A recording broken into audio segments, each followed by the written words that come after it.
Welcome to Bahrain.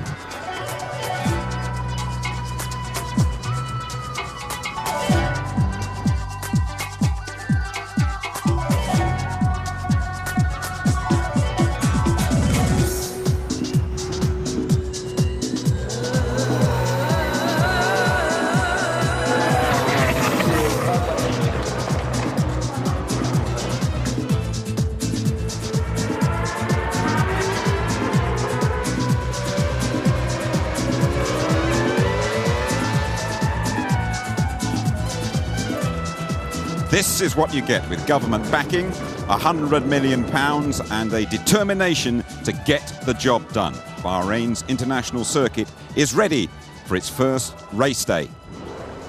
Hold on a moment though. Rain in Bahrain? Oh yes, this is the scene on race day. Not in the brochure, this stuff.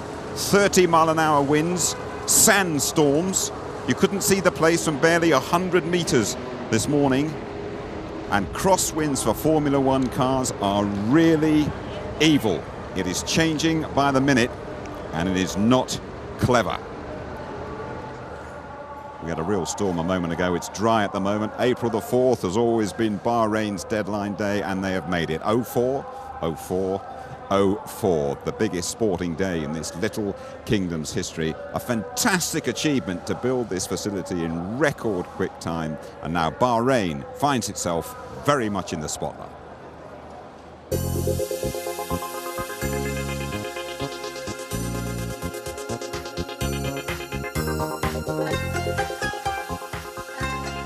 The Kingdom of Bahrain is made up of 33 different islands, the largest of which is home to the capital city, Manama, together with most of the country's 650,000 population. Bahrain was a British protectorate until 1968, when the late king oversaw a smooth transition to independence. The country is now one of the most liberal and democratic of all the Gulf states. This was traditionally a seafaring nation. For thousands of years, pearl diving was the principal trade. But that all changed in 1932, when Bahrain became the first Gulf state to start exploiting its oil resources.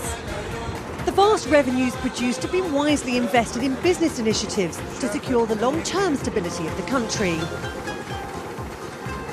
Tourism is now a rapidly growing industry. The country welcomes more than 3 million visitors each year. Bahrain has also become the financial hub of the Middle East and boasts the region's largest concentration of banks and financial institutions. But it's here in Bahrain's traditional market, the souk, where the real business happens. Look at the colour of this saffron, the smells of the chili, paprika and garlic. And it really sums up Bahrain, I think. This place is colourful, vibrant and friendly. Bahrain's location attracts traders from all over the Gulf. There's also a big influence here from the Indian subcontinent.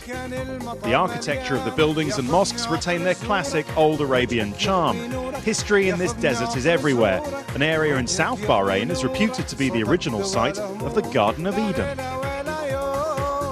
The race has already boosted travel to the area. Over 30 extra flights have been laid on. Passenger numbers have swelled by 60%. There's plenty of money in these oil-rich countries, and modern Bahrain has all the top-rate shopping facilities. Falconry has long been part of Bahrain's sporting history, but it's the lure of the Arabian horse that fills the back pages here.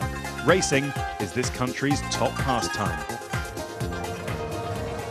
Today's conditions could make it very, very tricky for the cars, but the overall facility, Mark, is brilliant. Very impressive. Everybody down the pit lane is very happy, Jim. The drivers, I think, are very, very happy with the circuit indeed. A couple of little slow corners there, which might cause a few problems for them, but overall, thumbs up. People back home watching saying, hold on a minute, you're in the middle of the desert. What about the sand? They've taken special procedures about it, haven't they? They've done a lot of work with trying to not let that sand go onto the circuit. They've actually solidified the sand around the track. So far so good, seems to be working, but as the wind builds up we are getting some of that dust. Yeah, we're not sure. The race is off, by the way, 12:30 your time. You know, this place really put the likes of Athens and Wembley to shame. 16 months ago, all there was here was an old camel farm. Ted Kravitz reports. It sounded like Mission Impossible, build a state-of-the-art Grand Prix track in the middle of the desert. But 480 days and £100 million later, Bahrain has done it.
I saw the first cars running from the Oasis grandstand, and the drivers make a lot of mistakes, and this is not bad. This is very good. They have to learn the circuit. People were getting worried, are we going to get it in time or not? So that was a bit frustrating for us, but the engineers ensured us that it's going to be on time, so we trusted them. Formula One drivers have to decide it's a good circuit or not a good circuit, but the main thing, I think, it has to create or make possible interesting races. It's very interesting, Mark, doesn't it, when you stray off the racing line, because it's very, very mucky. Very, very dusty, a lot of stones out there, a lot of sand obviously, so when you do go offline it's an issue when you come back on because you bring all that muck back on the circuit.